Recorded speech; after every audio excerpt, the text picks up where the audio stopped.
Salut tout le monde! Hier j'ai posté une story dans ma story Instagram, logique, vous demandant quelle vidéo vous aimeriez voir en premier sur ma chaîne. Je vous ai donné 4 choix et je vous ai demandé de choisir entre ces 4 différentes idées de vidéos. Et au départ c'est la vidéo sur le syndrome de l'imposteur qui prenait clairement le dessus. J'ai mis mon petit portable de côté et j'ai commencé à un peu réfléchir, faire des recherches, un peu structurer, organiser la vidéo. Sauf que finalement quand j'ai allumé mon téléphone, vous étiez pratiquement 300 à avoir choisi finalement la vidéo sur ma prise de poids en fac de droit. Et c'est de ce sujet-là qu'on va parler aujourd'hui dans cette vidéo. C'est parti!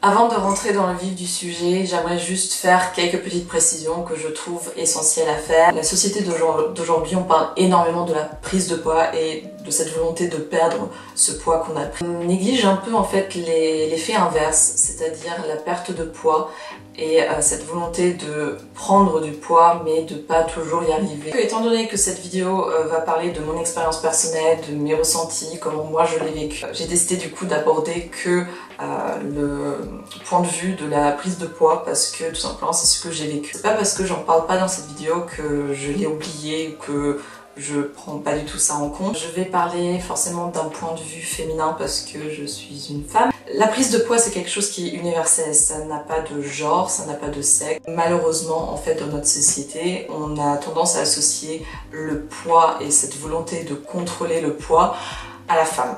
Parce que tout simplement depuis la nuit des temps, la femme en fait elle doit faire attention à elle, à son physique, à quoi elle ressemble, à sa beauté, à son extérieur. Encore aujourd'hui c'est quelque chose qui est très présent. Le point de vue masculin est moins abordé, voire limite un peu tabou. De nouveau je parle de mon expérience. Je risque peut-être de souvent dire le mot femme. Je m'en excuse d'avance et j'espère que ce sera pas perturbant pour vous et que vous arrivez quand même malgré tout à vous identifier dans l'histoire, à vous identifier dans mon expérience et quand même à tirer également certaines choses de cette vidéo-là. La dernière précision que je souhaiterais faire, c'est par rapport au titre que j'ai choisi pour cette vidéo, ma prise de poids en fac de droit, qui est un titre, je pense, enfin c'est pas je pense, je sais qu'il n'est pas extrêmement bien choisi dans le sens où ce n'est pas tant du poids que je vais parler dans cette vidéo-là, mais plutôt ma relation avec mon physique, mon corps, ma silhouette, qui elle a changé au fur et à mesure du temps, ce qui est tout à fait normal. À 23 ans, on a grandi et forcément le corps il passe par plusieurs étapes. Depuis mon bac jusqu'à aujourd'hui, à savoir après 4 ans, j'ai constaté que ouais, il y a eu des changements au niveau de mon corps, plus ou moins importants. C'est de ça que je vais vous parler, tout simplement dans cette vidéo. Alors pour que vous puissiez un peu mieux comprendre peut-être cette vidéo-là, j'aimerais commencer par contextualiser tout simplement ma relation avec mon corps, avec moi, tout simplement. Aussi longtemps que je m'en souvienne, j'ai jamais eu une silhouette fine, j'ai jamais eu ce fameux ventre plat. Même quand j'étais enfant, même en grandissant, j'ai toujours eu un ventre bien bombé, des grosses petites joues bien présentes. Pendant très longtemps, j'en avais strictement rien à faire en fait. Le moment où j'ai commencé à un petit peu plus m'attarder dessus, c'est forcément avec l'entrée au collège, donc l'adolescence. On passe par beaucoup d'étapes et beaucoup d'émotions à cette période-là. Et c'est à ce moment-là où j'ai commencé à trouver mes complexes et à complexer au niveau de différentes zones, particulièrement au niveau de mon ventre et au niveau de mes cuisses que je trouvais beaucoup trop larges, beaucoup trop grosses par rapport justement à ce que mes copines pouvaient avoir ou par rapport à ce que je voyais à la télé. Arrivée en seconde, je me suis rendu compte que je voulais changer. Les autres filles qui m'entouraient, qui étaient toutes parfaites entre guillemets, en tout cas à mes yeux elles étaient parfaites. J'avais l'impression que je ne l'étais pas. Une petite anecdote que je peux vous raconter. J'étais assise avec des copines, c'était le temps de la récré au lycée. Et puis un camarade de classe qui s'approche de moi, qui me demande de me lever. Moi naïvement comme je suis, je me lève, il me regarde et puis il rigole et il s'en va pour retrouver ses potes en leur criant « Ouais mec, t'avais raison, elle est grosse. Forcément ça m'a marqué et forcément ça m'a encore plus donné envie de faire un changement global, total en fait de mon corps et de moi. Je comprenais que la société allait jamais m'accepter avec mon corps que j'avais à cette période-là. Petite précision, tout ce que je vous raconte, tous ces ressentis, ce sont des ressentis que j'avais à cette période-là, à cette époque-là. Quand je regarde les photos de cette période-là, et que je me vois et que je vois ma silhouette et que je vois mon corps, c'est à ce moment-là où on se rend compte en fait à quel point tout ça, toutes ces pensées, c'est tellement mental et que ça provient juste d'ici. En aucun cas j'étais en surpoids, en aucun cas j'étais, comme on dit, grosse. Un enfant qui était en train de grandir normalement et puis voilà.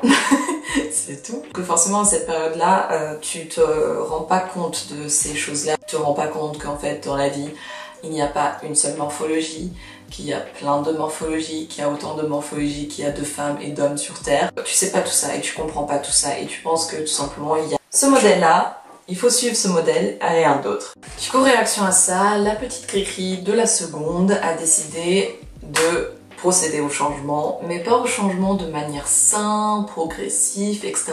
Non.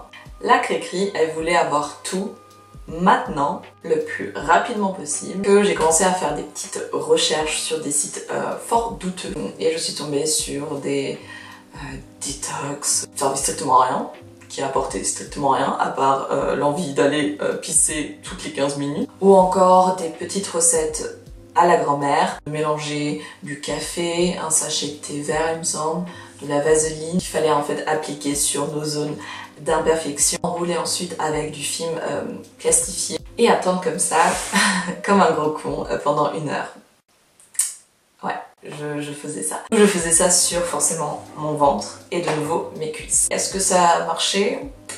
Honnêtement, j'avais l'impression que ça marchait, mais je pense que c'était plus moi qui essayais de me convaincre en fait que ça marchait. En parallèle, je faisais du coup des entraînements à la maison, genre du workout, avec des vidéos sur YouTube. Ça peut peut-être paraître assez basique parce que c'est vrai qu'aujourd'hui tout le monde fait du workout.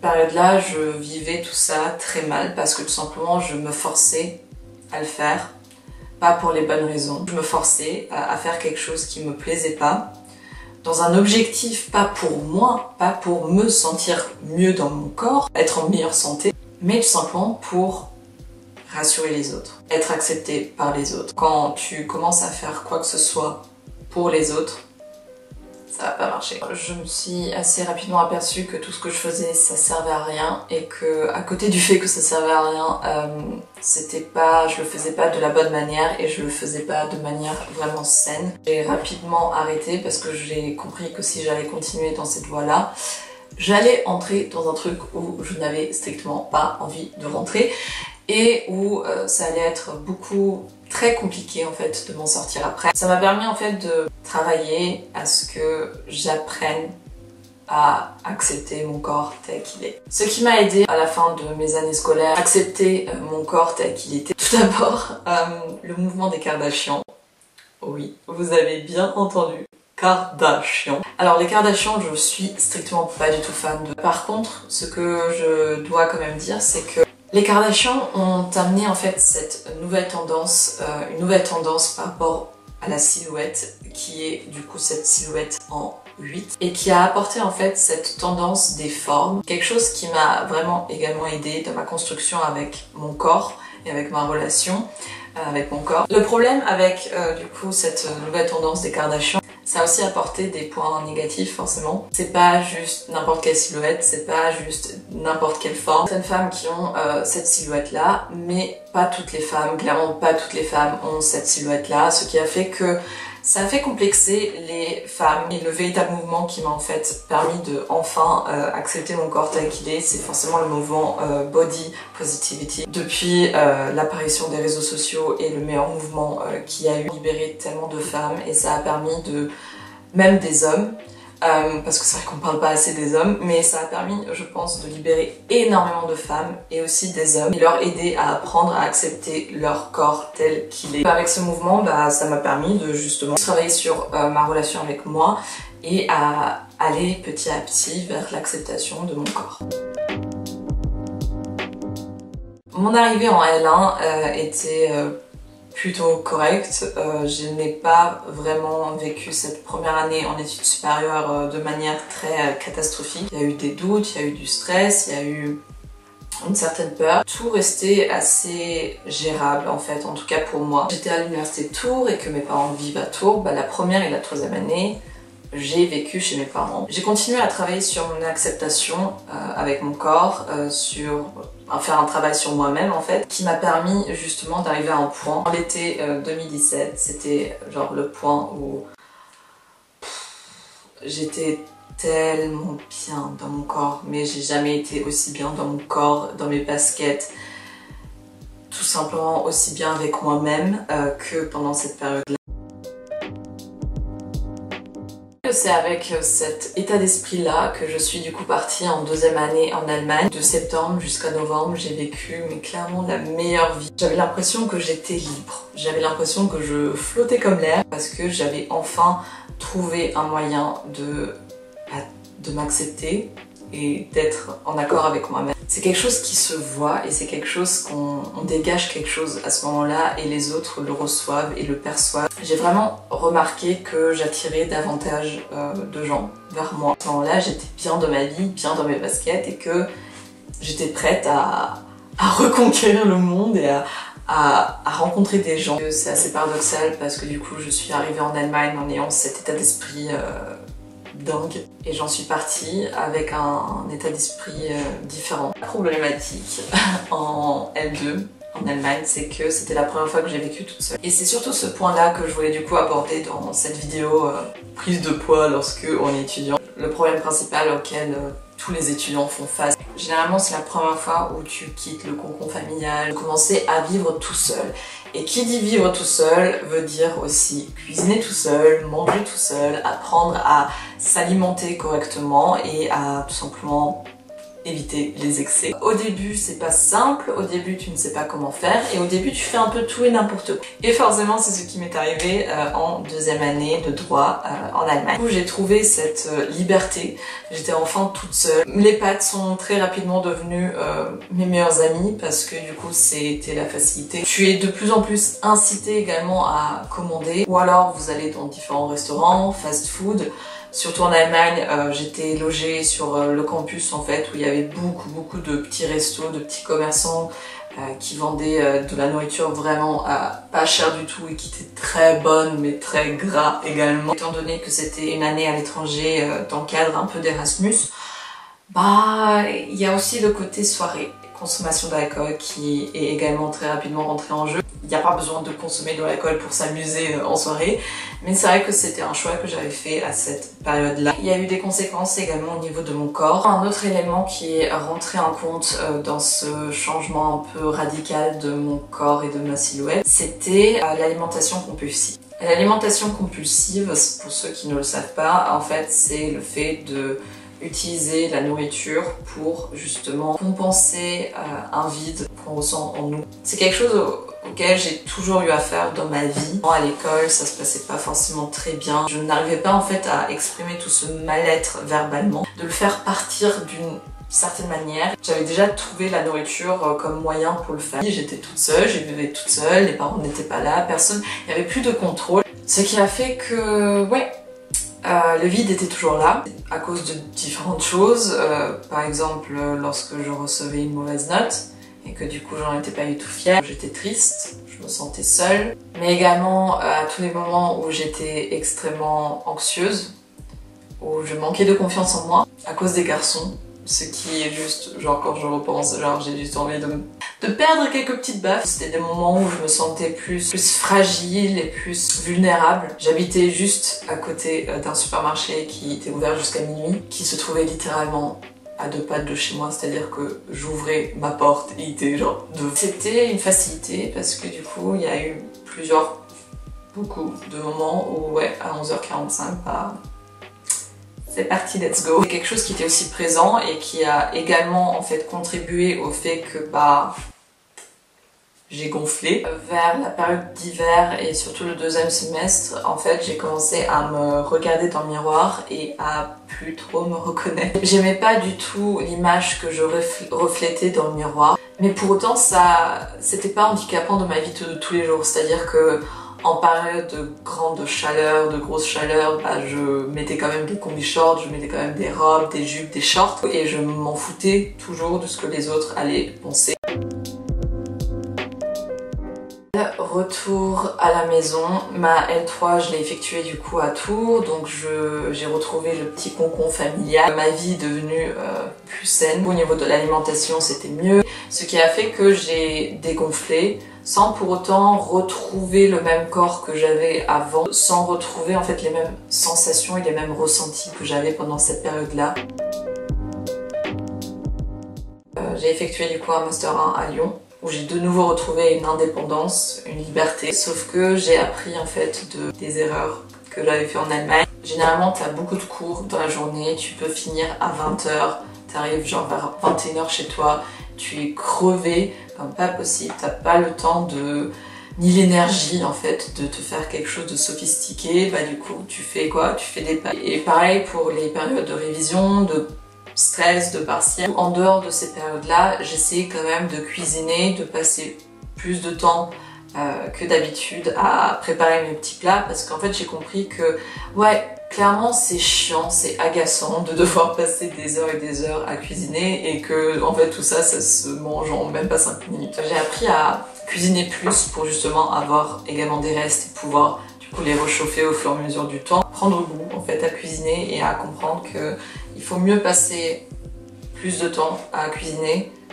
et du coup manger quelque chose qui est plus sain plutôt que quelque chose qui est rapide. Les leçons que j'ai tirées de toute cette expérience et de tout ce que je vous ai raconté dans cette vidéo-là, il y en a plusieurs. Je me suis rendu compte que la prise de poids ou la perte de poids liée à un certain événement nouveau qui change clairement dans votre vie ou liée à du stress, c'est une réaction qui est tout à fait normale en fait, parce que ton corps, c'est en fait le premier qui te donne des petits signaux. Tu ressens quelque chose, essaye de peut-être travailler là-dessus. J'ai jamais voulu et je vais jamais me priver de quoi que ce soit dans ma vie, parce que j'ai compris que, de nouveau, je parle que pour moi. J'ai pas envie d'enlever certains aliments de ma vie, j'ai pas envie d'enlever complètement certains plats de ma vie. J'estime qu'on peut tout manger tant que c'est raisonnable, dans une quantité raisonnable, parce qu'en fait de nos jours tout est amplifié, tout est grand, on voit tout grand et du coup on consomme aussi de manière astronomique. C'est pour ça que c'est important pour moi de quand même continuer à manger, voilà, à me faire plaisir, à manger, à sortir, à faire des restos, mais que tout soit en fait pas dans l'excès, parce que même les choses les plus saines au monde, même le fait de boire de l'eau, lorsque tu le fais dans l'excès, c'est pas bon. Rien est bon en fait dans la vie quand tu le fais avec de l'excès. On a tous des vides et qu'on essaye constamment à combler ces vides par différentes choses. Certaines personnes utilisent le sport, d'autres utilisent la cigarette, l'alcool, la nourriture, les jeux vidéo aussi. On nous a jamais appris à gérer nos sentiments, à gérer ce qu'on ressent correctement, ce qui fait que forcément à un moment donné ça pète. Et dans ce cadre-là, je trouve que c'est important déjà de premièrement se rendre compte que oui, on a un vide en nous, il est dû à quelque chose, on a des problèmes et qu'on a des difficultés et qu'il faut travailler sur ces difficultés pour justement avancer dans la vie également. Aussi se rendre compte que il y a certaines choses que vous faites dans votre vie qui vous permettent en fait de combler ce vide-là. Et le fait de se rendre compte que vous faites ça dans ce but-là, je trouve que c'est déjà une première étape aussi. D'essayer d'enlever ces mauvaises habitudes d'un jour au lendemain, c'est quelque chose qui ne marche pas. Ça ne marche pas, j'ai essayé plein de fois. Apprendre à gérer, à retrouver en fait le contrôle dessus et à limiter ce comportement autant qu'on peut sans forcément l'enlever complètement de notre vie comme ça d'un jour au lendemain. Pourquoi pas faire appel aussi à des spécialistes, même pas juste pourquoi pas vraiment faire appel à des spécialistes pour être accompagné tout au long de ce processus. Sinon, pour l'acceptation de soi et pour l'acceptation de son corps et de sa silhouette, je dirais que tout se passe là-dedans. Tout se passe dans le mental. Vous avez le droit en fait de vous trouver belle ou beau, peu importe quelle silhouette vous avez, peu importe quelle corpulence vous avez, tant que vous sentez bien vous dans votre corps et dans les baskets et pas ce que les autres pourraient peut-être penser de vous ou ce que vous pensez que les autres pensent de vous. vivre toute cette vie pour nous et pas pour les autres. Ne culpabilisez pas. Ne culpabilisez pas lorsque vous êtes en période de stress, en période d'angoisse, d'anxiété. Vous avez eu une mauvaise note ou en période de partiel. On est tous pareils. On a envie de manger tout le temps, tout le temps, tout le temps. Moi, je sais que c'est le cas pour moi, je sais que c'est le cas pour beaucoup de mes amis parce que tout simplement, tu es stressée, tu es anxieuse et c'est un peu le moyen le plus simple de... On y retrouve quelque part un réconfort et une certaine assurance. Tout est question d'équilibre et tout est question de juste milieu en fait. Je sais strictement pas si cette vidéo a servi à quelque chose, honnêtement zéro idée. Mais je me suis dit que aborder ce thème c'est quand même intéressant et important parce que c'est quelque chose qui nous touche tous. Le poids, la prise de poids, la perte de poids, c'est vraiment quelque chose, un sujet très présent et très ancré dans notre société. Et particulièrement pour les étudiants également parce que c'est une période qui n'est pas facile. Il y a beaucoup de changements, il y a beaucoup de stress, beaucoup d'angoisse. Honnêtement, toutes les relations sont difficiles dans la vie, mais la relation entre toi et toi, je pense que c'est la relation la plus difficile au monde. C'est la relation la plus importante au final. Vous allez être entouré par des amis, par vos proches, par votre famille, par votre amoureux ou amoureuse. Dans toute la vie, vous allez toujours être surtout avec vous-même. C'est important d'apprendre à vivre avec vous, apprendre à vous accepter et à vous aimer parce que c'est de là où tout part en fait. On peut pas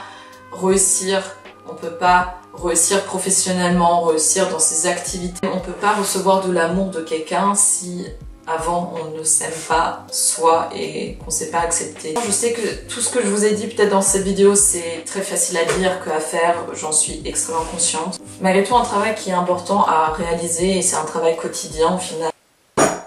Voilà, la vidéo est finie. De nouveau, vidéo extrêmement longue, je suis désolée mais c'est un sujet qui est tellement touchy que je pouvais pas en fait le faire en 10 minutes, c'était juste pas possible. Par rapport aux autres vidéos que je vous ai demandé dans ma story Instagram, oui, il y a chacune de ces vidéos qui apparaîtra au fur et à mesure du temps sur ma chaîne, donc ne vous inquiétez pas. Je pense d'ailleurs que la prochaine vidéo sera sur le syndrome de l'imposteur parce que c'était la deuxième vidéo qui était la plus demandée quand même. Je vous embrasse fort et confiance en vous. Je le dis à chaque fois mais c'est extrêmement important. Et confiance en vous et on se retrouve très vite pour une nouvelle vidéo. Ciao!